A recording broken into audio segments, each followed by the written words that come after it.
శ్రీకాకుళం జిల్లాలో మంత్రిపై టీడీపీ అభ్యర్థి పైచేయి సాధిస్తారా లేదంటే వైసీపీ తన పట్టును నిలబెట్టుకుంటుందా?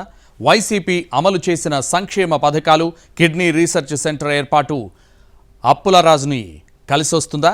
ప్రభుత్వ వ్యతిరేకత టీడీపీ అభ్యర్థికి ప్లస్గా మారిందా? సంక్షేమమే అప్పలరాజును గెలిపిస్తుందా?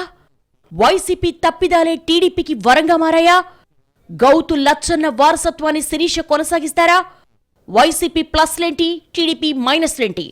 శ్రీకాకుళం జిల్లాలో పలాస నియోజకవర్గానికి రాజకీయంగా ఎన్నో ప్రత్యేకతలున్నాయి. పారిశ్రామికంగా, రాజకీయంగా చైతన్యం ఉన్న ప్రాంతం. వైసీపీ తరపున సీదిరి అప్పలరాజు, టీడీపీ తరపున గౌతు శిరీష పోటీ చేస్తున్నారు. ఎలాంటి బ్యాక్గ్రౌండ్ లేని అప్పలరాజు 2019 ఎన్నికల్లో పొలిటికల్ తెరపై తళుక్కుమన్నారు. అనతి కాలంలో మంత్రి పదవి చేపట్టారు. సిక్కోలు రాజకీయాల్లో క్రియాశీలకంగా మారారు. ఎక్కడ నెగ్గాలో కాదు, ఎక్కడ తగ్గాలో తెలియలేదా? అదే అప్పలరాజుకు మైనస్ గా మారిందా? ఈ చర్చే సొంత పార్టీ నేతల్లో జరుగుతోంది. పలాస నియోజకవర్గంలో పలాస మున్సిపాలిటీ, మందస, వజ్రపు కొత్తూరు మండలాలున్నాయి. 2019లో వైసీపీ తరపున గెలిచిన అప్పలరాజు నియోజకవర్గంపై మంచి పట్టు సాధించారు. మంచి వాగ్దాటి కావడం, సామాజిక సమీకరణాలు సీదిరికి కలిసొచ్చాయి. అయితే 2024 ఎన్నికల్లో మంత్రి అప్పలరాజుకు గెలుపు అంత ఈజీ కాదు అన్న ప్రచారం జోరుగా సాగుతోంది. పలాసలో మొత్తం 2,19,348 మంది ఓటర్లున్నారు. 1,65,257 మంది ఓటు హక్కు వినియోగించుకున్నారు. ఇందులో పురుషులు 76,839 మంది, 88,416 మంది మహిళలు ఓటేశారు. 2014లో 71.80%, 2019లో 72.90% పోలింగ్ నమోదైంది. గత ఎన్నికల్లో పోలింగ్ ఎక్కువగా నమోదు కావడంతో పెరిగిన ఓట్లు ఎవరికి పడతాయన్నది చర్చనీయాంశంగా మారింది. వైసీపీ ప్రభుత్వం చేస్తున్న అభివృద్ధి, సంక్షేమ పథకాలే గెలిపిస్తాయని వైసీపీ నేతలు ధీమా వ్యక్తం చేస్తున్నారు. కిడ్నీ బాధితుల కోసం రీసెర్చ్ సెంటర్, ఉద్దానం తాగునీటి ప్రాజెక్టు సహా ఆఫ్షోర్ రిజర్వాయర్ పనులు, కిడ్నీ రోగులకు ఇస్తున్న 10,000 పెన్షన్ విజయ తీరాలకు చేరుస్తాయని వైసీపీ నేతలు లెక్కలేసుకుంటున్నారు. మంత్రి సీదిరి అప్పలరాజు చుట్టూ కోటరీగా చేరిన ఓ 4 వ్యక్తులే గెలుపు అవకాశాలు సన్నగిల్లేలా చేశారన్న విమర్శలున్నాయి.